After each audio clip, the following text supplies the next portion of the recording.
আল্লাহ তাআলা দরবারে হাজারো কোটি শুকরিয়া জ্ঞাপন করছি যে মহান মুনিব আমাদের অত্যন্ত ভালোবেসে দুনিয়াবি যাবতীয় দায়িত্ব থেকে হেফাজত করে আজকের এই পবিত্র জুমার দিনে আল্লাহর ঘর মসজিদে আসার বসান এবং নামাজ পড়ার মধ্যে সুবর্ণ সুযোগ দান করে দিয়েছেন। যে মহান আল্লাহ আমাদেরকে তো সব নিয়ামত দান করলেন, সেজন্য রাসূলের শুরুতে মন প্রাণ উজাড় করে অন্তরের সমস্ত শ্রদ্ধা এবং ভালোবাসা দিয়ে সেই মহান মুনিব আল্লাহ তাআলাকে শুকরিয়া জানাই, কৃতজ্ঞতা জানাই। সবাই বলি আলহামদুলিল্লাহ। অসংখ্য দরুদ ও সালাম সেই মহান নবীর প্রতি যার কালিমা তাআলা সাইয়্যিদুল মুরসালিন খাতামুন নবিয়্যিন সর্বকালের সর্বশ্রেষ্ঠ নবী হিসেবে প্রেরণ করেছেন।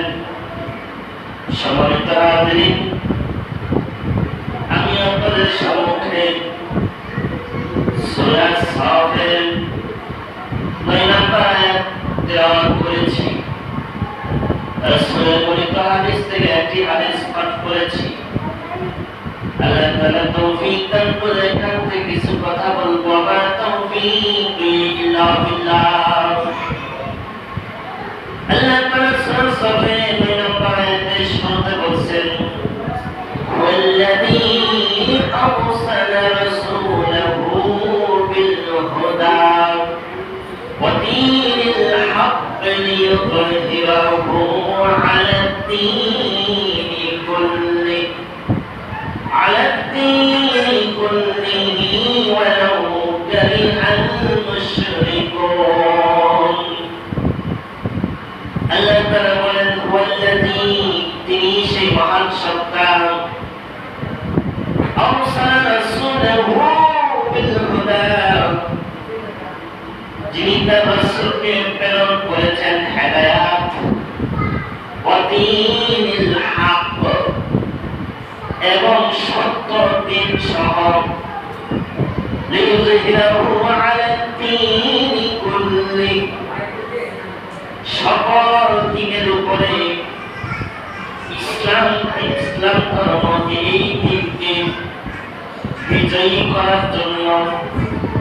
ওয়ালাউ কারিহাল মুশরিকুন, যদিও মুশরিকদের কাছে এটা অপছন্দনীয়। সম্মানিত হাজিরিন,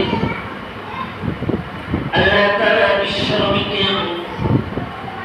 এই ধরায় কেন পাঠালেন, লক্ষ্য কি ছিল, উদ্দেশ্য কি ছিল? রাসূলুল্লাহ সাল্লাল্লাহু আলাইহি ওয়াসাল্লামকে পাঠানোর পিছনে উদ্দেশ্য কি সেটা জানা দরকার।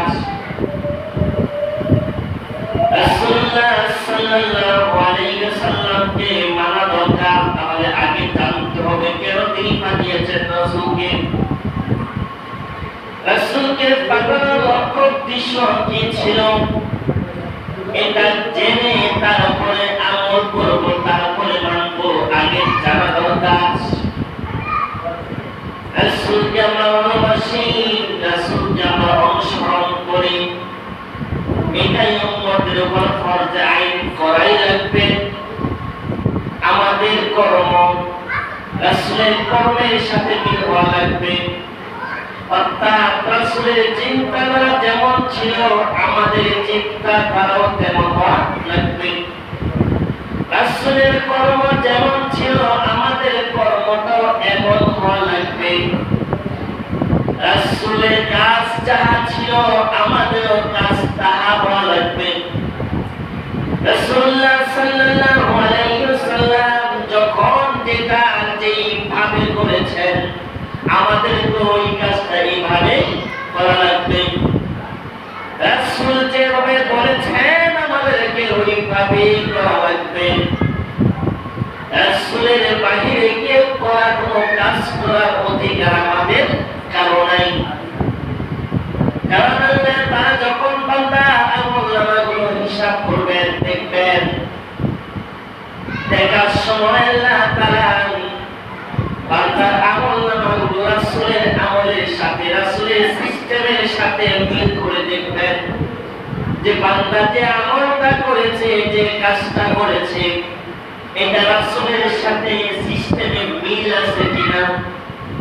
যদি রাসূলের জীবনের সাথে রাসূলের কর্মের সাথে বান্দার আমলের মিল না থাকে, সিস্টেমে মিল না থাকে, তাহলে আল্লাহ তাআলা ওই বান্দার কোনো আমল গ্রহণ করবেন না। আল্লাহ তাআলা ওই বান্দার আমল গ্রহণ করবেন না যদি রাসূলের সাথে সিস্টেমের মিল না হয়। রাসূলুল্লাহ সাল্লাল্লাহু আলাইহি ওয়াসাল্লাম তিনি হলেন আমাদের জন্য উত্তম আদর্শ। আল্লাহ তাআলা কোরআনে বলেছেন লাকাদ কানা লাকুম ফি রাসূলিল্লাহি উসওয়াতুন হাসানাহ। আল্লাহ তাআলা বলেন রাসূল সাল্লাল্লাহু আলাইহি ওয়াসাল্লাম বলেন আমাদের জন্য উত্তম আদর্শ। তিনি হলেন আমাদের জন্য একমাত্র ফরমান। ঈদ করায় যখন ঈদ বানানো হয় এই উদাহরণটা আপনারা খুব ভালো করে বুঝবেন, যেহেতু আপনাদের বাড়ির কাছে ঈদ করা আছে, অনেক ঈদ করায় কাজ করেন, নিজে ঈদ বানান। যখন ঈদ করায় শ্রমিকরা কাজ করে ঈদ বানায়, শ্রমিকরা কি ঈদ নিজেদের মন মতো বানায় নাকি মালিক যে ফরমা দিছে ওই ফরমা অনুযায়ী বানায়? ফরমা দিছে না? 50 জন শ্রমিক ধরে ঈদ করা ঈদ বানাইতেছে, 50 জনের কাছে 50 রকম ফরমা নাকি একরকম ফরমা? 50 জনের কাছে আপনি আলাদা আলাদা করে দেখবেন সবারই একই মাপে হয়, কারোটা বড় কারোটা ছোট এমন কিন্তু হয় না। কারণ মালিক তো একটা ফরমা বানায়া দিয়েছে 50 জন শ্রমিকের কাছে যে প্রত্যেকটা শ্রমিক ঈদ বানাবে এই ফরমা অনুযায়ী, এর বাইরে বানালে হবে না।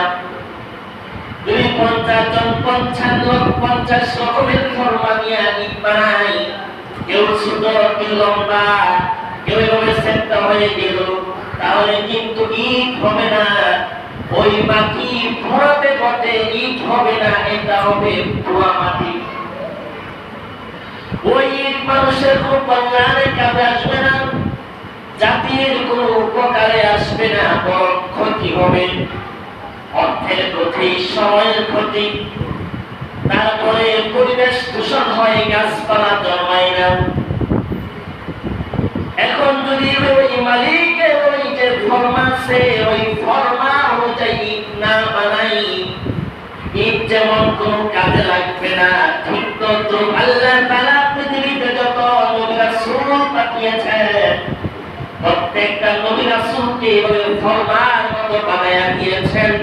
ওই কলার মানুষ জীবনের ফরমাকে অনুসরণ করে প্রত্যেকটা ঈদ বানায়।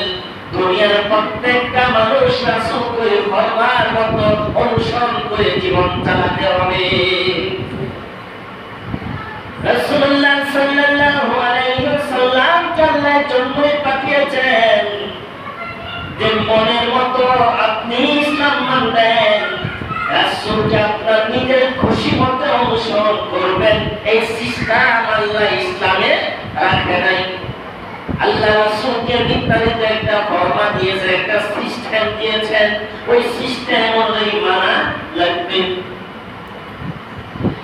কিন্তু আজকে মানুষগুলো আচরণ দেখে বড় অবাক লাগে, একই ফরমাতে সবাই আসতে চায় না, একই ফরমায় কাজ করতে চায় না। তাই দেখবেন এক এক দরবারে গিয়ে এক এক রকমের জিকির। কোন দরবারে যাবেন দেখবেন তারা দুর্দশা বাধায় জিকির করেন, কোন দরবারে যাবেন জিকির করতে করতে পাশের আগায় উঠে যায়। আবার কোন দরবারে যাবেন জিকির করতে করতে তারা পীর সাহেবের গর্দানের উপর উঠে যায়, পীর সাহেবের উপরে পড়ে যায়। কোন জিকিরে দেখবেন দরবারে গিয়া তারা পীর সাহেবকে সেজদা দেয়, জিকিরের নামে লাফালাফি করে, পীর সাহেবের কাছে মাথা নত করে। এইভাবে দেখা যায় ওই পীর যখন মারা যায় তখন পীরের কবরটাকে মাথার বানায় তারপরে সেখানে ব্যবসা করে।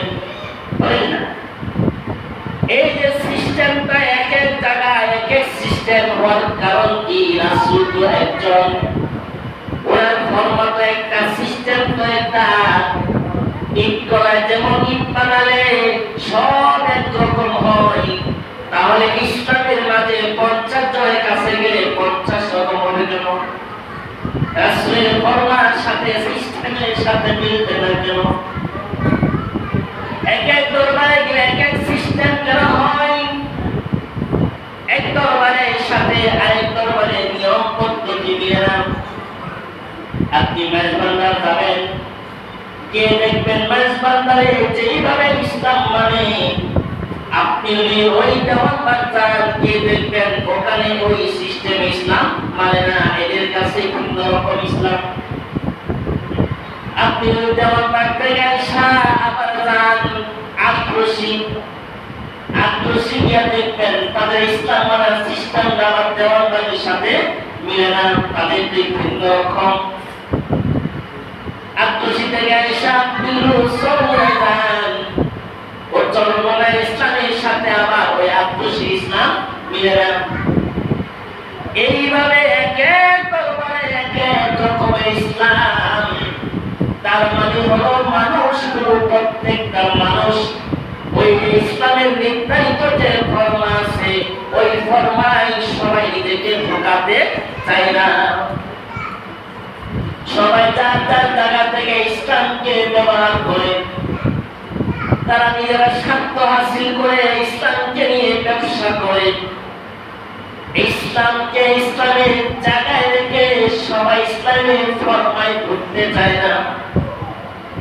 ইসলামকে মানতে হবে রাসূলের মতো। রাসূলকে আল্লাহ যে সিস্টেমে বলছেন, রাসূল তো এই সিস্টেমে পালন করেছেন। এবার রাসূল যেভাবে করেছেন আমাদেরকে তো ইসলামটা ওইভাবেই মানা লাগবে। এর বাইরে তো যাওয়ার কোনোই সুযোগ নাই। রাসূলকে ভালোবাসতে হবে, রাসূলকে অনুসরণ করতে হবে, রাসূলকে আনুগত্য করা লাগবে। এইটা আমাদের উপর ফরজে আইন। কারণ রাসূলকে ভালো না বাসলে জান্নাত পাওয়া যাবে না। আল্লাহ তাআলা কোরআনে বলেছেন, কুল ইন কুনতুম তুহিব্বুনাল্লাহা ফাত্তাবিউনি ইউহিব্বুকুমুল্লাহ ওয়া ইয়াগফির লাকুম যুনুবাকুম ওয়াল্লাহু গফুরুর রহিম। আল্লাহ তাআলা বলেন, কুল ইন কুনতুম তুহিব্বুনাল্লাহ, হে নবী আপনি আপনার উম্মতকে এমন একটা মেসেজটা দিয়ে দেন, এই খবরটা পৌঁছায় দেন, জানায়া দেন, ইন কুনতুম তুহিব্বুনাল্লাহ, তারা যেন আমি আল্লাহকে ভালোবাসে। এই খবরটা আপনি আপনার উম্মতের কাছে জানায়া দেন। এখন রাসূলকে আল্লাহকে ভালোবাসতে হবে। ভালোবাসা এটা ঈমানের দাবি। কিভাবে বাসবো? আল্লাহ বলেন, তাত্তাবিউনি, তারা যেন আপনি রাসূলকে অনুসরণ করেন, আপনাকে যেন ভালোবাসে। তাত্তাবিউনি, আপনাকে যারা অনুসরণ করবে, ইউহিব্বুকুমুল্লাহ, আমি আল্লাহ তাদেরকে ভালোবাসবো। কিন্তু আল্লাহ শর্ত দিয়েছেন রাসূলকে অনুসরণ করা লাগবে। ওই অনুসরণ করার মাধ্যমে আল্লাহর ভালোবাসা অর্জন হবে। ওয়ায়াগফির লাকুম যুনুবাকুম আল্লাহু গফুরুর রহিম। আল্লাহ তাআলা বলেন, যদি এমনটা হয় রাসূলকে পুরোপুরি অনুসরণ করে আমি তাকে ভালোবাসবো এবং তার জীবনের গুনাহগুলো মাফ করে দেব। যদি আল্লাহ তাআলা বান্দাকে মাফ করে দেয় তাহলে নেকের পাল্লা ওজন বাড়বে, ওজন বেশি হবে, গুনাহও মাফ। তাই নেকের পাল্লা ওজন বেড়ে যাবে। নেকের পাল্লা যদি ওজন বেশি হয় তাহলেই তো জান্নাত। আল্লাহ তাআলার ওয়াদা, আল্লাহ তাআলার ওয়াদা হলো রাসূলকে ভালোবাসতে আল্লাহ ভালোবাসবেন। আল্লাহ যখন ভালোবাসবেন বান্দার গুনাহ ক্ষমা করে দিবেন। এখন আল্লাহকে যে ভালোবাসবে, ভালো রাসূলকে যে ভালোবাসবে, এটার একটা সিস্টেম আছে, নিয়ম আছে, পদ্ধতি আছে। রাসূলকে ভালোবাসতে হবে, অনুসরণ করতে হবে। তার মানে আগে রাসূলকে জানতে হবে, আগে জানো তারপরে মানো। আপনি রাসূলকে ঠিক মতে জানতেই না পারেন তাহলে মানবেন কেমনে? আপনি গাড়ি চালাবেন, আগে ড্রাইভিং শিখা রাখবেন। আপনি ডাক্তারি করবেন, আগে ডাক্তারি শিখা লাগবেন। আপনি রাসূলকে ভালোবাসবেন, আগে রাসূল সম্পর্কে জানতে হবে কেমনে ভালোবাসা লাগে। আপনি যদি ড্রাইভিং করেন, যদি না শিখে ড্রাইভিং করতে যান তাহলে অ্যাক্সিডেন্ট হওয়ার সম্ভাবনা বেশি। ডাক্তারি শিখেন নাই, ডাক্তারি করতে যাবেন, ডাক্তারি করেন, রোগী মরে যাবে। ঠিক রাসূলকে যেভাবে ভালোবাসা দরকার ওইভাবে ওই সিস্টেমে যদি ভালো না বাসে তাহলে দেখা যাবে ঈমানটাও চলে যেতে পারে। যেমন মসজিদ আল্লাহ কোরআনে বলছেন তোমরা আল্লাহকে সিজদা করো। এখন আল্লাহ বলছেন সিজদা করো, সিজদা কেমনে করা লাগবে সেটা আমরা জানি না। রাসূল জানায়া দিয়েছেন যে মাটির মাঝে, জমিনের মাঝে কপালটা ঠেকানো লাগবে। সিজদা কিভাবে করা লাগে, কি সিস্টেমে করা লাগে, এই সিস্টেমটা আমরা রাসূল থেকে শিখেছি। তাই আমরা কপালটা জমিনে ঠেকা দেই, কিন্তু সিজদাটা কাকে করা লাগবে এই শিক্ষাটা, এই সিস্টেমটা রাসূল থেকে আমরা শিখি নাই। না শিখার কারণে অনেক পীরের দরবারে গিয়া সিজদা দিয়ে ঈমানটা হারায়া দিচ্ছে। আবার অনেকে মাজারে গিয়া সিজদা দিয়ে ঈমান হারায়া ফেলে। কারণ সিজদা কিভাবে করা লাগবে এটা শিখছে, কিন্তু কাকে করা লাগবে এটা শিখে নাই, রাসূল থেকে এটা জানে নাই। তাই এইভাবে সিজদা করে একজন এক জায়গায় ঈমান হারা হচ্ছে। আমাদেরকে রাসূল থেকে শিখতে হবে, রাসূল থেকে জানতে হবে, রাসূলকে ভালোবাসতে হবে জীবনের চেয়েও বেশি। আল্লাহ তাআলা আল্লাহ রাসূল সাল্লাল্লাহু আলাইহি ওয়াসাল্লাম ওনাকে জীবনে ভালোবাসতে হবে। রাসূল সাল্লাল্লাহু আলাইহি ওয়াসাল্লাম নিজে বলে দিলেন মান আহাব্বা সুন্নতি, মান আহাব্বা সুন্নতি, আমি রাসূলকে ভালোবাসা মানে আমার সুন্নতকে ভালোবাসা। মান আহাব্বা সুন্নতি, আমি রাসূলকে ভালোবাসা মানে হলো আমার সুন্নতকে ভালোবাসা। আর যে আমার সুন্নতকে ভালোবাসবে আমি রাসূলকে ভালোবাসা হবে। কানা মাই ফিল জান্নাহ, প্রিয় নবী তারপরে বলেন যে আমি রাসূলকে ভালোবাসবে সে আমার সাথে জান্নাতে থাকবে। রাসূল বলেন মান আহাব্বা সুন্নতি ফাকাদ আহাব্বানি, যে আমার সুন্নতকে ভালোবাসলো। রাসূল কিন্তু বলে না যে আমাকে ভালোবাসলো সে সুন্নতকে ভালোবাসলো, রাসূল এটা বলে নাই। রাসূল বলেন মান আহাব্বা সুন্নতি, যে আমি নবীকে ভালোবাসলো, ফাকাদ আহাব্বানি, সে আমি নবীকে ভালোবাসলো। তাহলে কি বোঝা যায় যে সুন্নত সিস্টেম হলো রাসূলকে ভালোবাসতে, সুন্নতকে ভালোবাসতে রাসূলকে ভালোবাসা হবে। রাসূলের ভালোবাসা মানে হলো সুন্নতকে ভালোবাসা, অর্থাৎ একটা আরেকটার প্রতি শব্দ, যেমন চোখের প্রতি শব্দ নয়ন, নয়নের প্রতি শব্দ চোখ, ঠিক রাসূলের সুন্নতকে ভালোবাসা মানে রাসূলকে ভালোবাসা, আর রাসূলকে ভালোবাসা মানে হলো রাসূলের সুন্নাহকে ভালোবাসা। এখন রাসূলুল্লাহ সাল্লাল্লাহু আলাইহি ওয়াসাল্লামকে সুন্নাতকে ভালোবাসতে হবে, রাসূলকে ভালোবাসতে হবে নিজের জীবনের চেয়েও বেশি। প্রিয় নবী বলেছেন, লা ইউমিনু আহাদুকুম হাত্তা আকুনা আহাব্বা ইলাইহি মিন ওয়ালিদিহি ওয়া ওয়ালাদিহি ওয়ান নাসি আজমাইন।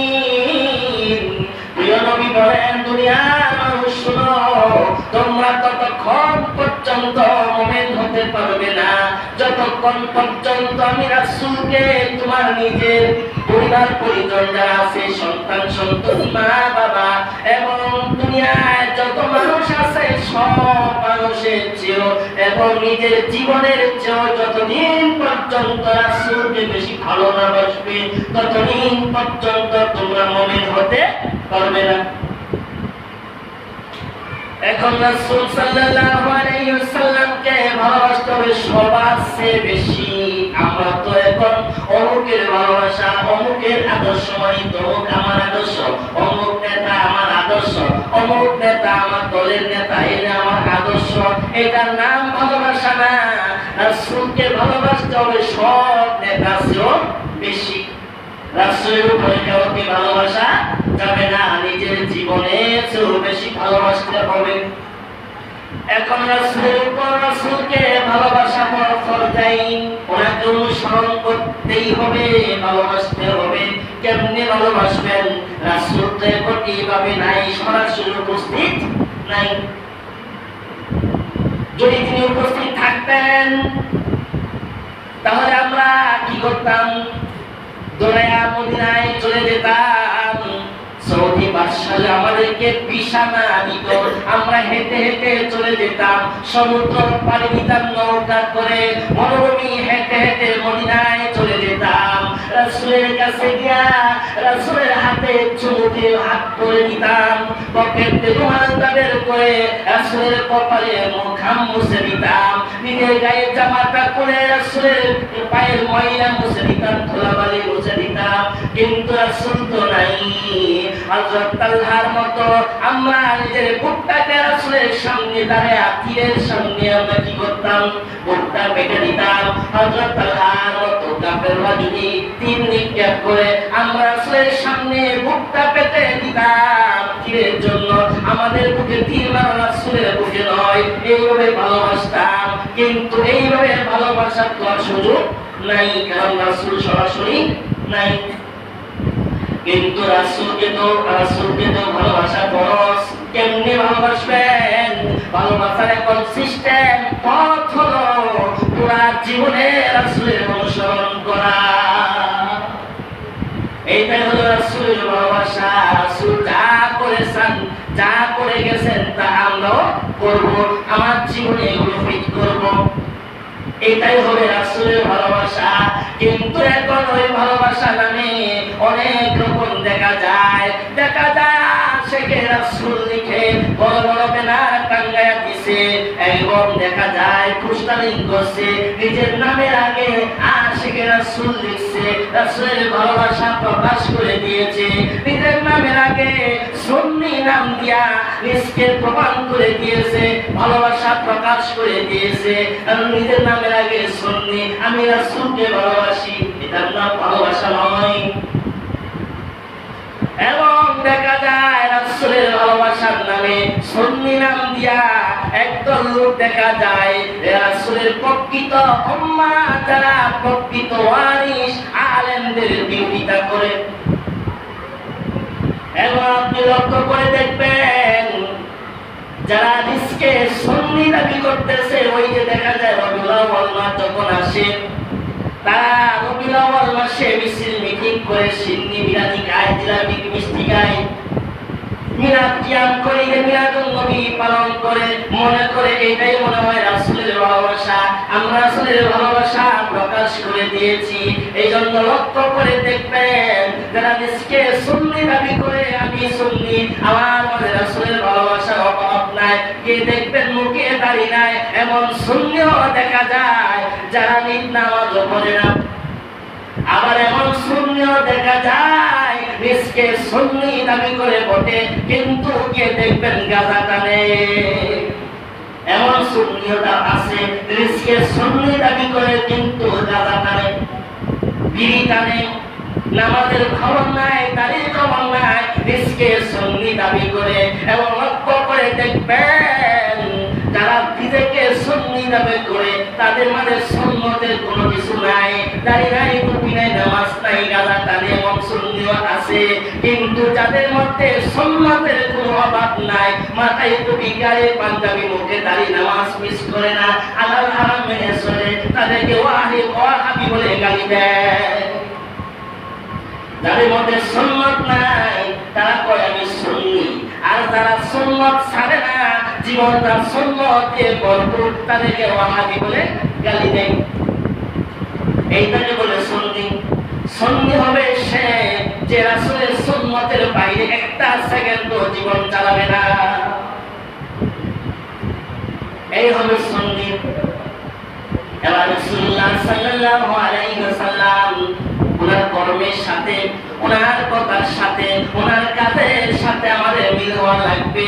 বলতে পারেন হ্যাঁ রাসূলকে তো ভালোবাসি বিদায় তো মসজিদে আসলাম, আমরা নামাজ পড়ি, মাথায় টুপি দিছি, রাসূলকে ভালোবাসি, রাসূলকে অনুসরণ করি। জুমার নামাজ অথবা জোহরের নামাজ ধরেন, 4 রাকাত বিশিষ্ট নামাজ আমরা আদায় করব। ওই 4 রাকাত বিশিষ্ট নামাজে আমি যদি 2 রাকাত করে সালাম ফিরিয়ে দেই, কেউ মানবেন? কেউ মানবেন না। আর যদি এখানে আপনার বাবা ইমামতি করে, তাহলে 2 রাকাত যদি 4 রাকাতের জায়গায় 2 রাকাত করে আপনি মানবেন, আপনি ওখানে লুকমা দিবেন।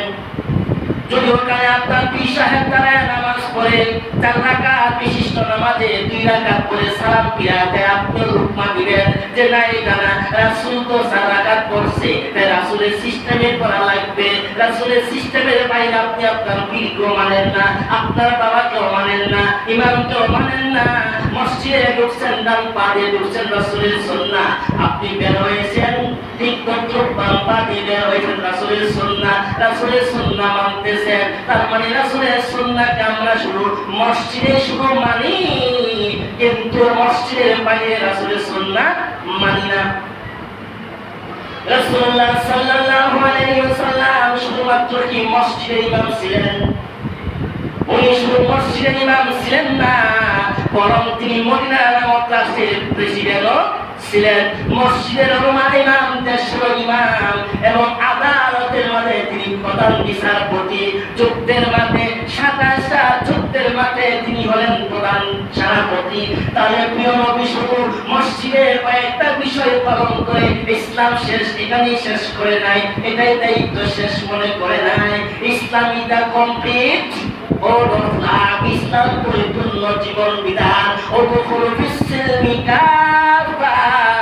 আল্লাহ বলেন ইসলামের ভিতরে পুরাপুরি ঢোকা লাগবে, কিছু ঢুকবেন, কিছু বাইরে চলে যাবেন, কিছু মানবেন, কিছু মানবেন না, ইসলামে থাকা যায় না।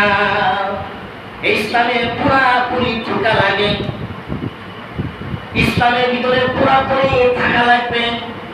রাসূলকে ভালোবাসতে হবে পূর্ণাঙ্গভাবে। শুধু মসজিদে মানলেন, কয়েকটা মিলাদ কিয়াম করলেন, কয়েকটা মিছিল মিটিং করলেন, এখানে শেষ নয়। বরং রাসূল জীবনে, ব্যক্তি জীবন থেকে নিয়ে পারিবারিক জীবন, সামাজিক জীবন, রাষ্ট্রীয় জীবন যেভাবে পরিচালনা করেছেন, আমাদেরকে ওইভাবে পরিচালনা করা লাগবে। শুধু মসজিদে নয়, প্রয়োজনে নেতা হয়ে সংসদে যাওয়া লাগবে, ওই সংসদটাকে রাসূলের সুন্নাহ মোতাবেক চালাতে হবে। এইটা হলো রাসূলের অনুসরণ, রাসূলের আনুগত্য। এক জায়গায় শুধু আনুগত্য করলে হবে না, সব জায়গায় রাসূলকে মানা লাগবে। রাসূলের বিরুদ্ধে যদি কেউ কটূক্তি করে, তখন আমরা কথা বলি না, তখন মিছিল করি না, তখন মুখে তালা মেরে বসে থাকি। রাসূলের বিরুদ্ধে যদি কোনো মুসলিম কোন ইসলাম বিদ্বেষী বেশি কটূক্তি করে তখন তাদের বিরুদ্ধে দাঁড়াতে হবে, আমাদেরকে মিছিল মিটিং করা লাগবে। আপনারা জানেন ভারতে একজন কবি রাসূলুল্লাহ সাল্লাল্লাহু আলাইহি ওয়াসাল্লামের বিরুদ্ধে কটূক্তি করেছে। ওই প্রতিবাদে আজকে সহস্র বাজারে জোয়ার নামাজের পরে একটা মিছিল হবে। তো সকলের প্রতি দাওয়াত, রাসূলকে তো আমরা সবাই ভালোবাসি, ভালোবাসা শুধু মুখে হলে হবে না, কাজে প্রমাণ করে দেখাতে হবে। এজন্য আপনারা সবাই চেষ্টা করবেন নামাজের পরে নামাজের সহস্র বাজারে মিছিলে শরীক হবেন। আল্লাহ তাআলা আমাদেরকে রাসূলের সুন্নাহ অনুযায়ী রাসূলের যেভাবে বলেছেন এইভাবেই নিজের জীবন চালাতে পারি, সে তৌফিক আমাকে সহ আমাদের সবাইকে দান করুন। সবাই বলে আমিন। ওয়া আখিরু দাওয়ানা আলহামদুলিল্লাহি রাব্বিল আলামিন। রাসূল বলেছেন